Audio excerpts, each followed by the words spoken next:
and welcome back to the All New, All Different Number One Comics podcast / We Read a Comic. That's right, this is the bonus episode where me and a special guest read a comic book and talk about it. No news, no what's in comic book shops this or next week. That's for the regular feed, but this is just a fun bonus episode. And today we are talking about AWA's new number one, Little Black Book. Came out actually 2 weeks ago, but my local comic book shop just got it in this past week. So now we are talking about it. There's kind of like news about this book. It's I don't know, it's out there. People are talking about it. So I figured now would be a great time to talk about Little Black Book. I'm Dan. I'm here with my guest co-host Kennedy. Hey Kennedy, how's it going? Hello. How are you doing? Doing wonderful. Kennedy, you composed all of the music for the podcast. Such a surprising fact, I know. So why don't you tell our listeners a little bit about that? Okay, so whenever Daniel whenever Daniel came to me with this idea for a podcast, he was like, I need some music. And I was like, okay, I got you. So he wrote a little, it was kind of like a punk rock melody at first. But I decided to kind of mess around with the genre a couple times because he wanted some random bumpers. So, I thought it would be fun to just play around with the sounds and stuff. And then I did a little video game kind of thing for the outro. Yeah, it was kind of cool because we got to go across a whole bunch of different genres or you rather, got to go over a whole bunch of different genres and try some different stuff. So we got some really cool bumpers in there. We got some, one that we modeled after Weezer's Pinkerton album. We got a ska one. There's a whole bunch of different cool stuff you were able to do with that. I tried to go across some random influences. There's one inspired by Björk. I remember I made it. Did I make it a year ago by now? I don't even remember. Yeah, I think it's been about a year at this point. Maybe a little bit longer. I need to make some more. For real. Yeah, those are a lot of fun. I really love the bumpers. One of the coolest parts of this show. So thank you for that. Do you have any music online or anything that you want to promote? You want people to check out? Ooh, Not off the top of your head. Well, we can get that. Put it in the show notes. You can talk about it later. Okay, sure. Whatever, sure, towards sure, the end of the show when you have those URLs you. Available or whatever. But I guess now let's get into the book. Again, that's AWA's Little Black Book, issue number 1. I don't have the credits up here, so I'm going to pull those up really quick so we can talk about the creators. So this book is written by Jeff McComsky. McComsky, I'm going to go with. And Jeff has done quite a few things. He's worked for Mad Cave Studios. He's done First Law of Mad Science. He did Mother Russia. Grindel, Kentucky is a book that I'm very familiar with that he did, as well as The Fourth Man. Both of those out by AWA. And yeah, he's, again, he's not a huge writer or anything. You don't see a lot of credits for him, but that's some of the stuff he's worked on. Pretty familiar with Grindel, Kentucky, and The Fourth Man. Some really cool books. The art here is by Chris Ferguson, and Chris Ferguson kind of newer to the game as well. He did You and I for AWA, as well as Grindel, Kentucky, Sins of the Salton Sea, The Madness. He's worked on Red Light. Mainly doing variant covers and stuff like that. But yeah, a lot of work. Basically, all of his credits are from AWA, Artists and Writers Association Incorporated. So, newer. Most of the time that doesn't happen. Most of the time we get a pretty seasoned artist on the book and everything, but he's kind of newer to the game and he's really only worked for this publisher. So that's what's going on with him. I'm going to read the synopsis from AWA's site really quick. Don't miss the start of this hard-boiled neo-Western thriller. In this explosive new thriller by writer Jeff McComsky and artist Felipe... Oh, sorry. I got the artist completely wrong here, I guess. They have Chris Ferguson listed on Comic Geeks, but On the solicit here, it says it's by Felipe Cunha, who worked on Gatsby. So sorry for that. I'll credit the correct artist on this book. But this one follows Cole, a straight arrow handyman. He finds himself in the crosshairs of a ruthless crime syndicate along with his pregnant wife. But what is the meaning of the little black book of underworld contacts Cole's deceased father had hidden in his home? Oh. Cole's deceased father believed the best thing he could do for his son was to stay out of his life. But does the apple fall far from the tree? So that's the solicit there. And yeah, I'll go over all of my notes. If you want, like, what we'll do, Kennedy, is I'll kind of like talk through the book if you want to add anything in, or we can like kind of go back and forth and converse about it as I go over it. But Little Black Book opens in New London, Texas. We meet a couple as they try to decide a name for their soon-to-be born child. Cole, the baby's father, cracks a beer outside of the couple's mobile home and suggests the name Dakota to his pregnant partner. And she argues that that's a girl's name and that's a hard no from her. So what are your thoughts on that? Does Dakota like transcend gender? Do you know any guys named Dakota? Like, is that an okay name for you? Actually, yeah, I've known a dude named Dakota. I've met a couple girls named Dakota too. I feel like it has like a very masculine vibe, but also a feminine vibe. I just think it depends on the person. Yeah, it definitely works for either gender for me or any gender. Yeah, I see absolutely no problem with that name, but I think they're trying to kind of paint the picture of Cole Tess here as like, she's kind of hard cut. Yeah, and I mean, I don't want to use the term redneck, but like, they're almost traditional kind of. Yeah, they're out here in Texas. They're in their mobile home and everything. I mean, I guess the best thing I can say about Tess is she's not cracking a beer, so that's good. She's not drinking whilst pregnant, but that's good. Yeah. So from there, an older man with a briefcase named Melvin shows up, and he's looking for Cole. And he informs him that his father died in a house fire 3 days ago. And Cole explains that he hasn't had any contact with his dad in over 20 years. Melvin tells Cole that he's been left a house from his father in Arizona. So this is like a huge trope in any storytelling medium. Somebody always dies, a rich uncle, a grandparent, somebody that you're not in close contact with and like leaves you a bunch of money or some kind of riches or something. So upon reading this, I know you don't normally read comics. Was that something like, did you feel like that was too tropey or you knew where the story was going based on that? Honestly, no, I wasn't really expecting something like that, especially just from like the first scene where we see like their character. I honestly thought it was going to go in a completely different direction. I'm not sure what direction, but not like someone died and then the guy gets some inheritance. I think it's a pretty interesting direction though. I like when writers utilize tropes that like you wouldn't. I mean, I wouldn't say it's unexpected. It's just like it's something I didn't personally expect. But I think it's like pretty interesting.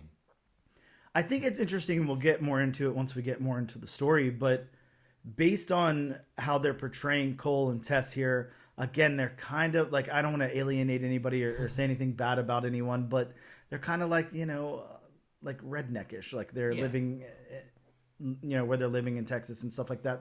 I mean, I guess redneck's not the right word. Like maybe that's, kind of derogatory or mean or whatever, but like they're salt of the earth, like hardworking people, they're not out here, trying to keep up appearances or anything, Cole's cracking a beer in the front yard, like whatever, which is fine. There's no problem with that. But you can tell, based on his clothes and everything, he's, working for this company here. I don't know, building company or something like that.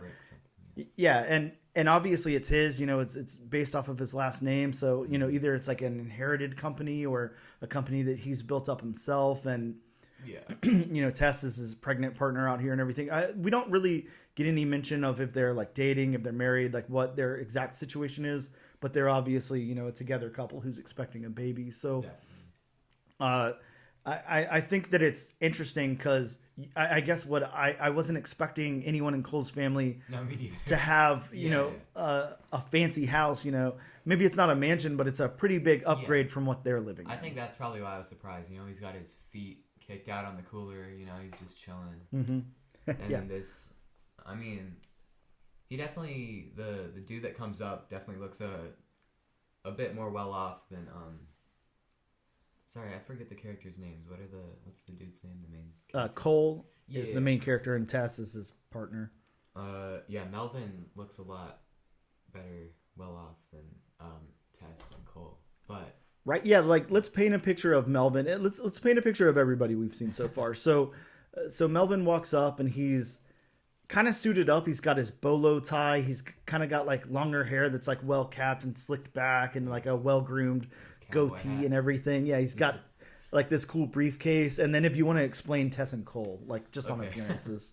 Cole has a hat that says "Pig Out Barbecue." Yeah, kind of like a trucker hat. He's got a tank top that has his business logo on it. He's got some low cut jeans and some, I wouldn't call them cowboy boots, but they're just kind of like worker boots or something. Yeah. Like heavy duty kind of. Tess has longer blonde hair and a side part, some sunglasses, a crop top. I'm pretty sure a purple crop top, and then some jorts and pink tennis shoes.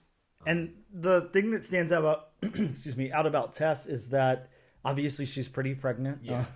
So, which is again like no problem, but it's you look at like high society and you're not going to see like a pregnant woman like with a crop top on. Oh yeah, she's I mean, I wasn't gonna say anything, but her stomach is out.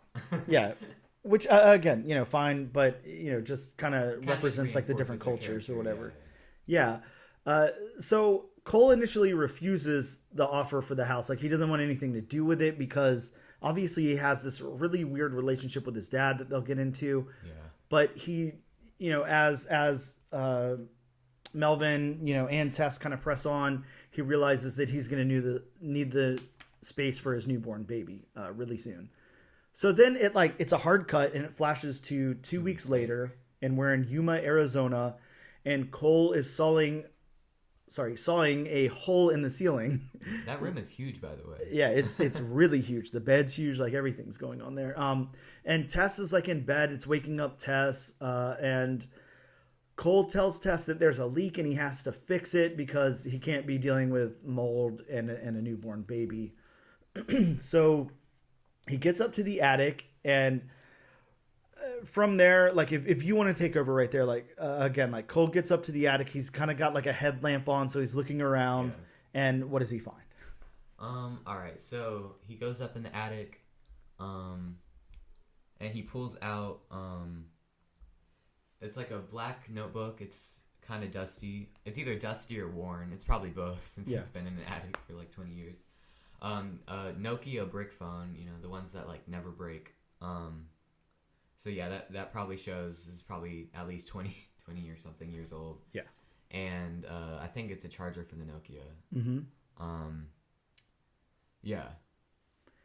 And then once we get over to the next page, like he cracks the book open, and it's completely full of all these names and phone numbers and everything. And like notably at the top, it's saying cleaners, and they're in different cities and Texas, Nevada, Arizona. Yep. All the Southwest kind of cowboy. And then from there, it starts to move like really quickly. The couple speculates that the numbers in the book, what they're for, and Tess guesses that it's like for murders and cleanup crews and stuff like that. And Tess tells Cole that they should get rid of it. So then we flash forward to 8 weeks later, and it's late at night, and Cole's in bed alone, and he's woken up by his phone. Like his phone's ringing, it wakes him up, and it's Tess. And she's calling, and she's like super panicked because she hit somebody and she doesn't know what to do. So Cole makes her promise not to do anything or call anyone until he gets there, and he heads out to go meet up with her. But before Cole leaves, and if you want to take over there, he picks up something. Before he leaves. Oh yeah. Yeah, the big hit there. Yeah. Yeah. So he goes outside. And it looks like he has the notebook and the Nokia in a little box in his truck. And he picks that up. That's about all it shows, but it shows he's doing something with the notebook. Yeah, so it's implying, that he knows that Tess is in a lot of trouble there, and Gonna and he's going to be use it. calling somebody from that book, and which I think is kind of weird, like if you think about it, because they haven't verified, the implications that they think, of this book, that those cleanup crews are for that kind of cleanup or whatever, but he grabs it anyways, and it's like 20 years old at least. Yeah, so who even knows if these people are still around or what they're doing or anything. So get a flashback. Yeah, pretty interesting. But yeah, now we're getting a flashback to 20 years ago in Channing, Texas. The color grading here is very cool, by the way. Yeah, I like it. It's really nostalgic Western kind of thing going on. Yeah, it's very cool. I like what they did with it. So we're flashback to 20 years ago in Channing, Texas, and Cole is playing with a gun in his parents' home, and it's like a little baby Cole. He's like a little toddler or something. Yeah. Maybe a few years old, 6 or something. I'm pretty sure he's 6. Okay. Yeah, he's 6. And then it flashes to 3 hours later, and his dad shows up, and his mom is furious, and she's throwing the gun at him and yelling at him for leaving a gun laying around and and all of that. And she's kind of saying to Cole's dad, I think his name is John, that it was just what's his plan here? Because it's just a matter of time. He's got these guns laying around. When was he going to be giving Cole a gun, and everything anyway? So you can tell she's pretty fed up with whatever's going on with, maybe they had some kind of life before, but then they ended up with a baby. So she wanted him to leave that kind of stuff behind, and he didn't, or something. So yeah, there's a lot of implications there. And John, Cole's dad, he's like, all right, I'm out, see you later, and leaves. Yeah. And that's kind of how, we get the information that Cole has this really bad relationship with his dad. Seems like his dad just left, and it's talked about earlier in the book too. Like his dad never even sent him a birthday card or anything, just completely, out of his life. So we move back to present day, and Cole shows up at the scene where Tess hit the woman, and he comforts Tess and asks if she and the baby are all right. And he comes up upon the body. And just then, a deputy shows up at the same time, which, obviously we already knew it was going to happen, but Tess doesn't know what's going on. So she's probably like, oh my God, I'm screwed. Like, I'm about to go to jail. This is bad. And Cole, the deputy shows up and asks Cole if he called about a mess. And then if you want to take over there. Okay, so I guess we can do a little theory crafting. I wouldn't call it a theory, but I think we can assume Cole called a number on the book for like a ranger sort of guy and said there was a mess, like a mafia boss pretty much. And he comes up and he's like, you called about a mess? The art, like with the ranger dude, is actually pretty cool too, now that I look at it. But he says, ma'am, can you pop the trunk? And, Tess is freaking out because she doesn't know what's going on or why the ranger came up. But he's saying, he doesn't say he's a real cop. He's saying if a real cop or fireman comes up, there's actually going to be a problem, which kind of implies that he's, not really a cop. He has some sort of ulterior things going on. And he throws the body in the trunk of the car. And he says, if you need anything in this car, you need to get it now. And tows the car away. Like a tow truck driver shows up, and they go to tow the truck, and they walk off, kind of away from Cole and Tess, and they talk about how much Cole looks like his dad. So obviously, I didn't even see that. Yeah, they're like he looks so much like Johnny Boy or something like that. John. Jeez. Cole's dad has like a cool nickname and everything too. He's Johnny Boy to these guys, and they're very familiar with him, which is pretty interesting there. I think and we'll get into it at the end and everything, but I wonder what if John is dead, like, and that's he left the house to his son and everything because he's dead, like maybe he just wanted to get back in contact with his son, and maybe he'll pop back up. Like, I don't know. Yeah, maybe that's the way he was doing it. Like maybe he made the leak. Maybe he didn't make the leak, but once the leak came, he decided to put the notebook in the attic to kind of guide him to that kind of life. Yeah, it's very interesting to see like what will happen here, because it seems like he doesn't want anything to do with this kind of life, but it's slowly kind of creeping up on him. Yeah, he has to, you know. Yeah. There was no option. I mean, he's not going to let his wife go to jail or whatever. So yeah, then Cole asks how he's supposed to pay the men, and they tell him not to worry about it because they'll just invoice the usual company, which is a very interesting line there. Yeah. And the couple stop to have the baby checked by a doctor. And here's like one thing I didn't quite get. Like, I don't know if it's spelled out there or what we're supposed to think. It seems like this is like a clinic or something. It doesn't seem like a 24-hour emergency room. Like, it's specifically for that's what I was thinking. Yeah, for babies. So I wonder if this is part of the little black book as well. You know, if they called a doctor who's involved or something. Yeah. Because it's clearly closed inside. There's no lights or anything. But like a nurse or receptionist or somebody does come out and say the doctor will see you now. And then they get in the car, they drive home, and they see a missing person sign for the woman that Tess has killed. Yes. Looks like someone's mom. Mm-hmm. And she disappeared before Tess killed her, which is kind of suspicious. So you might think maybe the kill was like a setup, like maybe threw her out into the road or something. Yeah, or something like that. Like, it's kind of interesting because I think, like whenever you get those text message alerts on your phone, that there's like a dementia patient walking around or something. Like, I wonder if she's supposed to be something like that, or if she was removed from her home, or what. Another thing I was thinking, like maybe this is the start of like a cycle or something. That's kind of something, because especially if maybe a theme of like cycle. Maybe not fate, but like something similar to that might pop up, Like his dad was using the book, he's using the book. Maybe more people will start dying, and he might like find himself wrapped up using the book too much, and then he like something bad happens to him. Or not, I don't know. Right, and Cole doesn't want to be his dad, so... Yeah.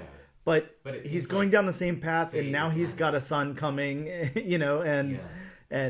like cycles and is this gonna like perpetuate? Yeah. Like, is this gonna continue to happen here? So it's pretty interesting themes they have going on. So the last couple of panels after we see those missing person signs and they kind of zoom in on them, there's two panels, and it shows the woman in the trunk, and then we show a close up of Cole in the car, and he's kind of looking over, and he says, "Holy shit," and then. Another close-up of Cole without the word balloon. And then that last panel, if you want to explain that last panel, I think that would be... Honestly, I was a little confused by the last panel. Mm-hmm. I feel like... I don't know what it's trying to imply. Maybe it's trying to show that he feels like kind of isolated or something. Mm-hmm. It's pretty much this western kind of like strip of road. There's like a McDonald's, a motel, water tower, very, I mean, it's a more modern take, of course, but it's very kind of classic Western things. You can see like desert rocks, and his truck is like right in the middle with like a faint white light just around the truck, which I feel like might highlight something. And, whenever there's the close-up of him with the word balloon, the first panel has like orange lighting around him, and then the second one is just like this pale kind of green. I don't know. Is that the red light, you think? Like, that's what I was guessing. It's the traffic light turning. I just realized that now. Yeah. I was like, what does this imply? Because if not, it would be something interesting. I don't know. What do you think the last panel is about? Like, the only thing I can think is they're just showcasing, the town, and it's very, it's like a sleepy town. Like, there's... Western kind of creepy, Yeah, and everybody, the town kind of shuts off at night. Nobody who's up to any good would be out, driving around at night or something. Yeah. Everything's closed. There's not anything going on and all of that. So you do have these people in the little black book, the cleanup crew and all of that, possibly the murderers for hire and everything. Yeah, right. The people who are in cahoots with that, and then who else would be out at night? There's not workers, like you said, at McDonald's or at the hotel or anything. All those lights are off. So Yeah, pretty much the only cases you see people out at night are the people he's calling from the book. So and the girl that died. So that might mean something. Yeah, I think this is really interesting. I like where it's going, and I think it was pitched as a neo-noir Western. So yeah, I mean, I can definitely see that. It does have a very Western feel. It's just like definitely a little bit modernized. Yeah, it's cool though. I like it. I like the panels a lot because there's like a lot of desolation. There's a lot of emptiness going on in the panels, and usually that can either be like a strength or weakness, of course. Like, you can either play it up or not, but it's really played up here. They're definitely not afraid to just use space to show how kind of isolated it feels.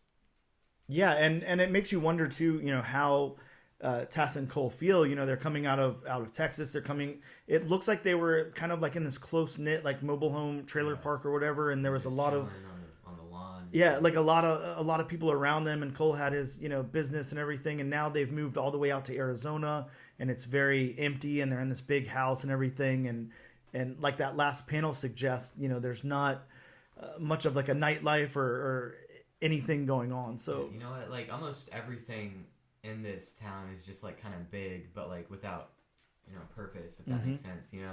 Like even the comment I made about the house being really big earlier it might be like a slight kind of reference to just like, do they really need all this space? Are they like doing, I don't know, I feel like it might be implying that they're taking out more than they can chew. I don't know. Yeah, and that definitely is a lot of space for two people and a baby. They'll have a lot of room there. It's a lot to clean up. Yeah, so I don't know. Maybe stuff from the little black book will come in handy for all of that later. But get it made. Yeah, for real. But yeah, the last part that we'll do here, we'll just kind of go over. There's definitely a preview to the next issue. And we like see car blowing up. Yeah, that car, which I would assume is the car with the body in it and everything. They're gonna clean that up. They're gonna do something. But there is, if you turn to the end here, there's a little bit of a preview. I don't know, a couple of panels or something for the next issue. Oh, so I didn't even see this. Yeah, really interesting. No dialogue or anything, but yeah, we have some craziness going on there. There's like a slaughterhouse or something in the first panel, like that, and then we have I guess Cole kind of just out. Looks like he's in the desert or something. Yeah, that's Tess right there. Oh, Tess, sorry. Okay, yeah, it's Cole's upside down good. for me. Yeah, but yeah, I don't know. I think I'm really excited to check out the next issue. I think that this is cool. It's only a 4-issue run, so it's not like a huge, investment of your life or anything to read this full story. And I like the vibe in it. Like, it definitely gives off vibes. That's one of my favorite things in comics, especially since it's story and art put together. You can really put together a vibe for it. Yeah. And those are the best comics to me, the ones that have a vibe. Like, if it's just a lot of times, if it's just this really lived in world or whatever that something you're really familiar with or something, like, those are the things that I tend to not enjoy as much as the ones that really build this vibe with the atmosphere and everything. Honestly, yeah. I mean, of course, I'm not like too huge into comics or anything, but like media that really hones in on like a specific kind of atmosphere is definitely my favorite type too. Just because of like the feelings you can build out of it. I feel like it's things you can't really put into words a lot of the time. And that's what this issue is really showcasing here. It's really showing that the artist and writer really kind of understand this corner of the world that they're... It's like odd. It's like upside down feeling, I guess. I don't know how to put it into words, but they definitely have it down. And if Cole and Tess wanted to walk away from this at any point, like, they definitely can't now. There's no option anymore. They're deep in it now because unfortunately Tess has accidentally killed someone and they covered it up. So there's really no way out. And I think what's going to happen here is it's kind of like you call the people from the little black book. Well, they probably have a little black book too with your number in it also, and they're like, all right, we did that for you, so now you've got to come do something for us, and they're gonna owe those favors that they can't get out of. Honestly, yeah, you're probably onto something. The only thing I can really add to that is like what I said earlier about the kind of cycle thing. I feel like that might become a prominent sort of key element to the story, Mm-hmm. and they're gonna end up in like they're definitely not able to get out of it now, but they're gonna end up in even like worse trouble just because they're gonna have to keep using it. I feel like it's like a chain reaction sort of like once you start using it, you're just gonna keep having to, and that's probably what happened to his dad. I feel like. Yeah, there's really no way not to. It's kind of like your life now. Just that one interaction, and now you're kind of screwed. Yeah, because if it gets out, then okay, well, Tess killed somebody. And you're going to jail. Yeah, she's got no options. Then I mean, even if she goes before a judge and she's like, "Hey, it was an accident. It was late." There's no way out of that. They're not going to be like, "Okay, well, sorry. You're good." And if you have the power to get rid of that sort of thing, I mean, would you use it? I feel like that's kind of the question it's asking. Yeah, it's definitely got a morality question, a morale question, whatever that word is. Gray area sort of theme. I feel like they're trying to do. Mm-hmm. Yeah, you would like to think, anybody, like if you accidentally, hit somebody on the road or something, but you would do the right thing. You call the cops and say, "Hey, I screwed up. Like it was an accident, whatever." But at that point, you are, it's up to society to say, "Did you do something wrong?" Was even though you didn't purposefully take that life, there's implications for the fact that you did, and can you deal with those? And obviously, Cole didn't want Tess to have to deal with those, so he called in the cleaners. Yeah, it's like, it's out of love, but like it's arguably messed up. Oh yeah, well, it definitely wasn't the right choice, as we're gonna see, and we can assume. But if you have the ability to do it, would you do it? That's definitely the question it's asking. I feel like. Yeah. I think about it. Yeah, very interesting. But yeah, I like this book a lot. I thought it was really interesting. It was cool.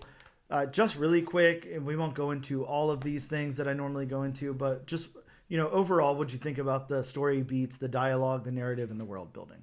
I feel like the story beats were honestly pretty good. Like the pacing was definitely fast, but I feel like it works for something like this because it kind of needs to represent the chaos that the characters are going through. They moved out, someone dies. They're calling in these people. And there's like a lot of lore building with the dad and the book and everything. What else did you ask? I'm sorry. I mean that's good. Like it's kind of like a catch-all. It's just the story, Yeah. But and the world building is definitely really cool. Yeah, and that's what I was gonna say too. I think that's really what's on display here. They're really good at building this world and fleshing it out. And like I said before, kind of giving it a vibe. That's I think the strongest part of this book. They really did a good job at that. Yeah, I'm excited to see how they're gonna keep building it up, and if it's gonna get crazy or what's gonna happen. Yeah, it's actually like a really interesting world. I really like it. And then the art, and that was again Felipe Cunha, Cuna. So I'm gonna go with Cunha. And like I said before, Comic Geeks had the wrong artist listed, so my apologies for listing off those credits. But Felipe, you guys know Felipe from Gatsby. He did that with Jeremy Holt, really good book. So Felipe is a good artist. But yeah, the character art, the backgrounds, the locations, and the colors and everything. Like I really like the character art, and that's what this is focused on. It's not much of a background thing, even though we are getting, like I said, those empty, desolate backgrounds and everything. That last panel really showcases a lot of that kind of thing, and then the Western vibe and everything. But the characters really work here. I think it's really good character art. It's got that like, I don't know, it's kind of flat. I was gonna. Sorry to interrupt. No, you. please. I was gonna say something like that. It definitely has like that classic kind of scratchy comic book vibe. It's still clean. And something I kind of just thought of. I feel like that kind of reflects, the theme of the book trying to be like a neo-Western kind of thing. Mm-hmm. It's like the classic kind of style, but it's kind of reinvented a little bit, and I feel like that's what they were doing with this. And I really like the art. All the colors really work. Their use of like white and black and kind of monochrome sort of panels, I feel like are really cool. Yeah, it's really nice, and like you said, like it's weird to explain if you're not seeing the book in front of you. It's definitely something you're going to want to look at, but it's very clean art, but it has a lot of grit on it too. Rough in a way too. Yeah, it's almost like a like a contradiction of itself, but it's not once you look at it. Like if you were to describe it to somebody, yeah, it's clean but dirty, but that definitely is how I would describe it. It's done very, very well, but there's grit thrown on it, you know, to make this world like lived in.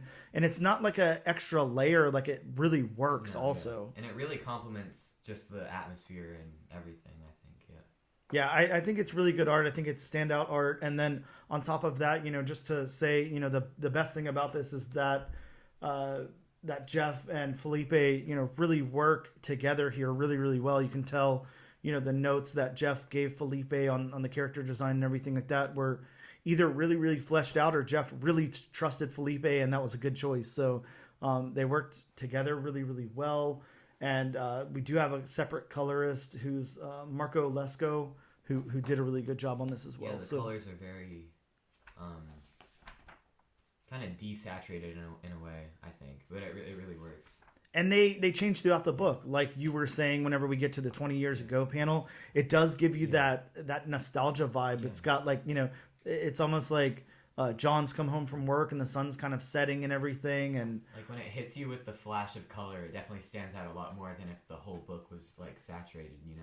Yes. Yeah, it's really good. I really enjoyed it. So yeah, I definitely suggest pick this book up. I'll definitely be picking up the next 3 issues and checking them out. So I think that Little Black Book #1 from AWA, definitely a success, a cool book. I liked it. And then if you have any parting thoughts on it. Actually, yeah, I have one thing. The cover actually, I think is pretty cool. It kind of shows like he's in the shadow of his father, and I just realized that. Yeah, that's something I didn't notice either. And to point out the cover, that's I didn't even think about that. That's Francisco Francavilla, who is one of the most amazing artists, modern artists in comics. He does really, really cool stuff, and he kind of has, if you haven't seen Francisco's other work, it's almost like he does 50s, 60s like B horror movie poster. Like that's his thing. It works though. It's awesome. Yeah. Yeah, it's really, really good, and yeah, hard to describe, but definitely a really good artist. Really cool stuff. Cool. Well, then that book was a success, and thank you so much for talking to me today about it. If you want to gather your, music online so we could tell the listeners about it, I can stall for a minute and say some random things while you get that all together. Okay. But yeah, I think, you know, definitely check out this book from AWA. A lot of shops don't order heavy from AWA, so you might have to hit the secondary market to grab a copy, but it's definitely worth it. I think it's a $3 or $4.99 cover price, so it's $3.99. So, you know, in 2024, you're not getting a whole lot of books that are $3.99 for a #1, so a really good price point on that. But yeah, if you want to go ahead and tell the listeners where they can find you online. Okay, cool. So on Instagram, we're Dark Spring Band, just all one word, lowercase. We'll hopefully release music soon. I've been working pretty hard on an EP, and I think you guys will like it. Yeah, if you guys enjoy the bumpers and the intro and outro music to the show, again, Kennedy made all of that. So definitely check out Kennedy on Instagram at Dark Spring Band. And yeah, as soon as some of that music drops, you're definitely going to want to, get it in whatever way you can or listen to it. So we'll definitely have all of that linked in the show notes. Thank you, Kennedy, for joining me today. It's been a pleasure. Appreciate it. And we'll see you guys next time.